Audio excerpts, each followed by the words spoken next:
Ça a été c'est la fin, on se retrouve pour une toute nouvelle vidéo Lego Magazine. Aujourd'hui, Magazine Lego Dreams du mois de décembre 2025. On est donc sur le dernier numéro du magazine Lego Dreams de l'année, ça paraît évident.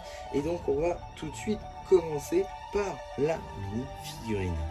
Juste ici, vous avez la mini-figurine de Dooper, une figurine exclusive à ce magazine. En effet, la figurine dispose d'un petit élément de petite armure en gros qui va lui permettre d'avoir un équipement dorsal à l'arrière, et cette pièce n'apparaît sur aucune chaîne de Dooper dans les sets, ce qui en fait une chaîne exclusive. Maintenant, pour ce qui va être du reste des éléments, ça a déjà été vu, il n'y a rien de nouveau. Tout d'abord, les cheveux, ce sera les cheveux de Jay, forcément qu'on connaît de la gamme Ninjago, ici en Recolor Pink, qui existe également du coup en notamment blond pour la chaîne de Cooper. On aura également une tête blanche avec deux expressions faciales pour Dooper, la deuxième qu'on verra un petit peu tout à l'heure. Ici, très cool avec ce petit sourire et les yeux de deux différentes couleurs. La pièce d'armure du coup pour l'équipement dorsal dont j'ai déjà parlé tout à l'heure, qui n'est pas du tout une nouveauté, présent depuis maintenant quelques années. Voilà, on a également un torse qui reprend les imprimés de Cooper, mais ici dans des tons plus sombres, plus dark, avec des couleurs peut-être un peu plus cauchemardesques. Je pense notamment au jaune, au rose ainsi qu'au noir bien évidemment. Forcément topographie sur les jambes qui reprennent un petit peu les couleurs et les détails du torse, et je dois dire que c'est plutôt pas mal. Si je lui retire son armure, on pourra donc apercevoir les détails sur le torse en passant par le logo de la sorcière des cauchemars, et ainsi que d'autres détails de type jaune notamment, avec potentiellement toutes les éraflures sur son costume qui rendent globalement assez bien, je trouve. À l'arrière, on a donc d'autres détails sur le torse avec la même palette de couleurs, toujours aussi sympa, ainsi que la seconde expression faciale où il est un petit peu plus mitigé. Et donc voilà son équipement dorsal, ça fait donc des scies à 4 bras du coup.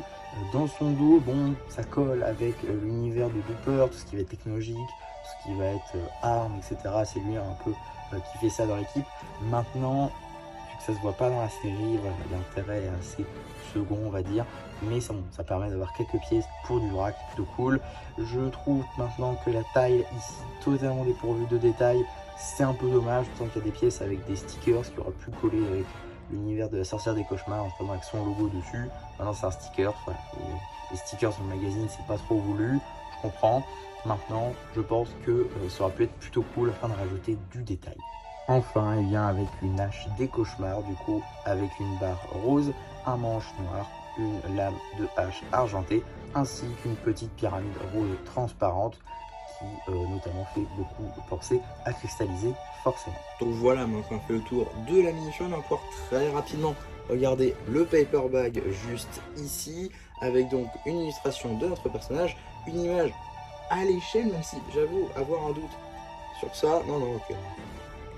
Je pensais que c'était pas spécialement une échelle, mais non. On a également le prénom, forcément Dooper, l'âge qui est évidemment subjectif, le compte de pièces, le logo de la gamme.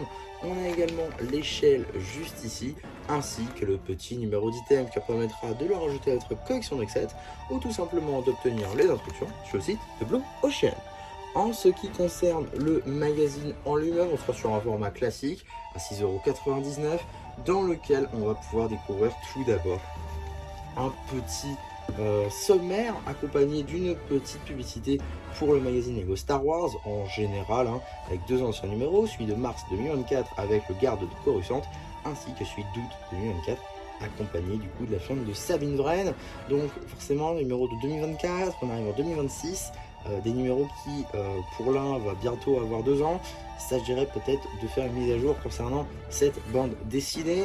On a également un petit sommaire ici plutôt cool, forcément assez coloré, vu la gamme Dreams, avec Logan qui visiblement a la tête d'affiche, plutôt sympa. On a également directement, on enchaîne avec la bande dessinée qui sera évidemment disponible sur la chaîne DD Slava de Soi. On fait une petite coupure pour une petite et rapide publicité concernant la nouvelle appli de chez Lego, Lego Play. Suite de la bande dessinée. Voilà. Suite et fin de la bande dessinée avec une petite apparition du briseur de rêve plutôt cool. Un petit poster concernant les doubles maléfiques de la saison 2 de Dreams, encore un détail plutôt cool qui va en adéquation avec la chaîne du jour, avec juste ici la Big Fig de Dogan que nous n'avons pas eu, Mad Théo juste là-bas, petit poster du marchand de sable juste ici, libère le pouvoir du marchand de sable, plutôt cool également, avec sa citadelle. Et on a forcément une petite image de Dooper. Alors il manquerait du coup le double d'Easy. Et on a également Doe qui manque à l'appel. On a aussi un petit jeu des différences avec le jet manette de Cooper, qui peut se transformer d'ailleurs en robot tigre, celui-ci. On a ensuite une double page dédiée au personnage de Dooper, du coup, avec les instructions papier pour la construire, pour construire la firme si vous n'y arrivez pas, des petits détails sur le personnage et des petits jeux en lien, notamment avec une sorte de puzzle où il faut compléter du coup les trous avec les pièces de scie pour compléter l'image de la sorcière des cauchemars. Et on a également tous ses copains avec ici Dogan, Dizzy, Matteo et Doe. Voilà pour ça. On a également un petit jeu sur double page, on imagine c'est un jeu à dés juste ici, une sorte de jeu de plateau dans le magazine. Pourquoi pas, plutôt sympa, avec des figurines plutôt cool, dont la mini-figurine de Lunia, pour ne pas dire du coup Madame Castillo, qui juste ici, je crois que c'est une version que Lego n'a pas faite, enfin qui est seulement sortie dans un set qui a été annulé. Juste ici, cette mini figurine là, il me semble qu'elle existe seulement dans un set annulé, mais que du coup on ne l'a pas vue. Si je ne dis pas de bêtises, d'accord, ok. Très bizarre d'utiliser des rendus qui existent mais qu'on n'a pas eu. Bon, ok. Ici on a un petit jeu avec les forces des cauchemars du coup, avec le chasseur de la nuit et également D-Shock, juste ici qui est donc, bon, on va pas spoiler, mais c'est le père de Matteo et Easy évidemment. Voilà. Non mais c'est bon, sorti il y a quelques mois quand même, dans la partie 2. Donc, voilà. On a également des petits jeux sur les chasseurs de rêves, ainsi que les secrets du bureau de la nuit, qui parlent notamment de la fin justement de la partie 2 de la saison 3 de Dreams. Vraiment jusqu'à la fin d'ailleurs, hein, avec ici l'Irrévé qui normalement devrait être le méchant de cette saison 4, si saison 4 il y a, si je pense qu'il y aura une saison 4. On a également juste ici un petit jeu encore avec différents chasseurs de rêves. Et tac, ici une petite review papier du camion. Alors on a le nom du set officiel, parce que je ne l'ai plus du tout en tête. Le camion spray de peinture de Matteo, d'accord. Un set assez onéreux mais avec des figurines plutôt cool. Je pense notamment ici à notre petit Albert en tenue de spationaute qui du coup a le casque et les bonbonnes d'air du Spaceman en Dark Blue. On a également notre très cher Monsieur Oz. On a également une figurine plutôt cool ici de One, qui est franchement une figurine très très cool, et forcément une figurine de D-Shock aussi qui est assez stylée. Voilà, des figurines qui sont franchement cool mais qui du coup restent exclusives à ce set. Donc voilà, peut-être me le procurer, mais pas plein pot quoi. Ça c'est sûr et certain, pas plein pot, pas à 130 €. En tout cas, on a, pour continuer, une petite publicité concernant le magazine Ninjago Legacy, avec deux anciens numéros, celui de mars et celui de juin 2024, là encore numéro qui date un petit peu, peut-être une mise à jour en 2026, ça pourrait être cool. On a également une petite publicité concernant le dernier magazine Lego Minecraft en date, que j'ai d'ores et déjà traité dans une ancienne vidéo. Je vous renvoie vers du coup les vidéos récentes si ça vous intéresse. Et donc qu'est-ce qu'on a dans le prochain numéro du magazine Lego Dreams? Nous avons donc la mini-figurine du roi des cauchemars.